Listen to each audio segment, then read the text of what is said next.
Hello friends, welcome to my channel Telugu impossible. ఈరోజు special ఏంటనుకుంటున్నారా? Kannappa movie release అయిన రోజు 27 June 2025. అదే ఈరోజు స్పెషల్.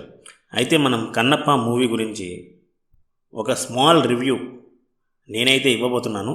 మూవీ ఎలా ఉంది, ఏంటి, దాంట్లో ఉన్న మెయిన్ క్యారెక్టర్స్, అలాగే వాళ్ళు ఎలా పెర్ఫామ్ చేశారు, ఇవన్నీ కూడా నేను ఈ వీడియోలో మీకు చెప్పబోతున్నాను.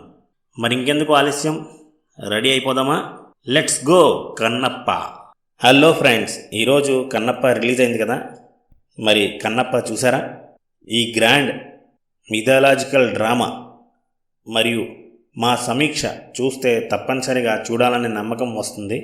మూవీ వచ్చేసి ఈరోజు అంటే 27 జూన్ 2025లో రిలీజ్ అయింది. దర్శకుడు ముఖేష్ కుమార్ సింగ్, నిర్మాత చెప్పాల్సిన అవసరం లేదు, మోహన్ బాబు గారు. మంచు విష్ణు తమదైన పాత్రలో నిజాయితీతో నటిస్తూ ఒక మనసు నిండైన క్లైమాక్స్ని ఇస్తాడు. ప్రభాస్, మోహన్ లాల్, అక్షయ్ కుమార్ లాంటి స్టార్లు, ముఖ్యంగా ప్రభాస్ రుద్ర అని కొత్తగా కనిపిస్తారు. క్లైమాక్స్ ఇది సినిమాలోని గొప్ప sentiment, thrilling and emotional goose బంప్స్ని కలిగిస్తుంది. మొదటి భాగం కొంచెం స్లోగా ఉండొచ్చు, కానీ రెండవ భాగం భావోద్వేగాలు ఎమోషనల్ నేపథ్యంలో బాగా రావడమే ప్రత్యేకం. ఇక విఎఫ్ఎక్స్ అండ్ బీజిఎం. విఎఫ్ఎక్స్ కొన్నిసార్లు బలహీనంగా అనిపిస్తాయి, కానీ బ్యాక్గ్రౌండ్ మ్యూజిక్ పక్కా సపోర్ట్ చేస్తుంది. అయితే ఇప్పుడు అసలైన విషయానికి వద్దాము. కన్నప్ప మూవీ పూర్తి వివరాలు చూస్తే, కథ సారాంశం ద్వితీయ శతాబ్దం శ్రీకాళహస్తి ప్రాంతంలో తీసుకున్నటువంటిది. ధిన్నడు అనే గిరిజన యువకుడు బోయ చెంచు తెగకు చెందిన వ్యక్తి. అతనికి దేవుడంటే నమ్మకం ఉండదు. పూజలు, విగ్రహాలు అన్నీ కూడా మీనింగ్లెస్ అనుకుంటాడు. అతడు అడవిలో వేటాడుతూ జీవనాన్ని గడుపుతూ ఉంటాడు. ధిన్నడు ప్రేమలో పడటం, నెమలి అనే పవిత్రమైన శివభక్తురాలి మీద ప్రేమలో పడటం, ఆమె తండ్రి ఒక గిరిజన నాయకుడు, పూజలు చేయడంలో నిబద్ధతతో ఉంటాడు. కానీ ధిన్నడు మాత్రం ఏ పూజని చేయడు. ఇద్దరి మధ్య విభేదాలే ఈ కథకు ఆత్మ.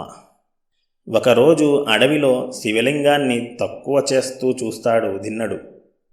అక్కడి నుంచి ప్రారంభమవుతుంది అతని మార్గం. శివునికి నీళ్లు తన నోటితో పోయడం, ఇలాంటివన్నీ కూడా మనం ఈ మూవీలో చూడొచ్చు.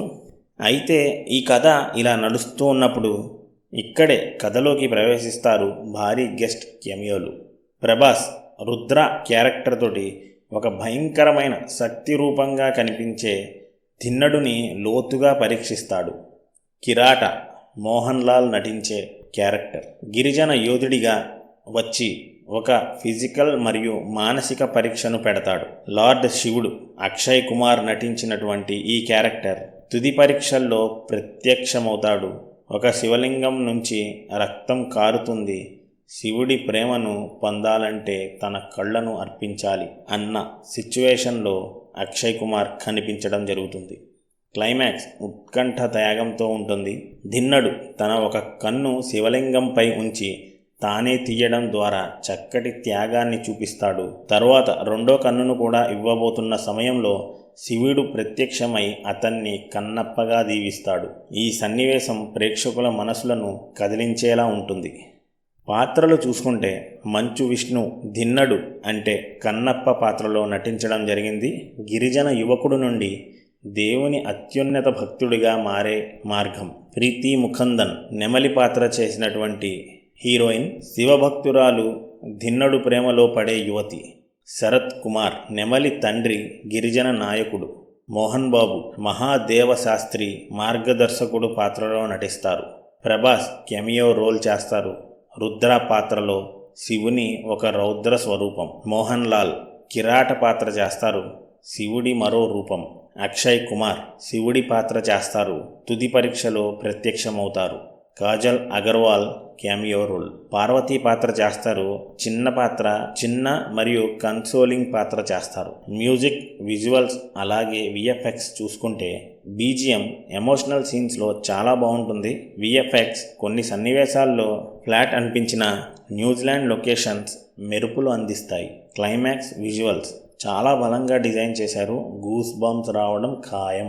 సినిమా యొక్క బలహీనతలు: మొదటి అరగంట పాటు నెమ్మదిగా సాగుతుంది, కొన్ని డైలాగులు బోధనలా అనిపిస్తాయి, కొన్ని క్యారెక్టర్లు పూర్ స్క్రీన్ ప్రెజెన్స్ కలిగినవిగా ఉంటాయి. బలాలు: మంచు విష్ణు నటన, ముఖ్యంగా త్యాగ సన్నివేశాల్లో అదరగొట్టేశారు.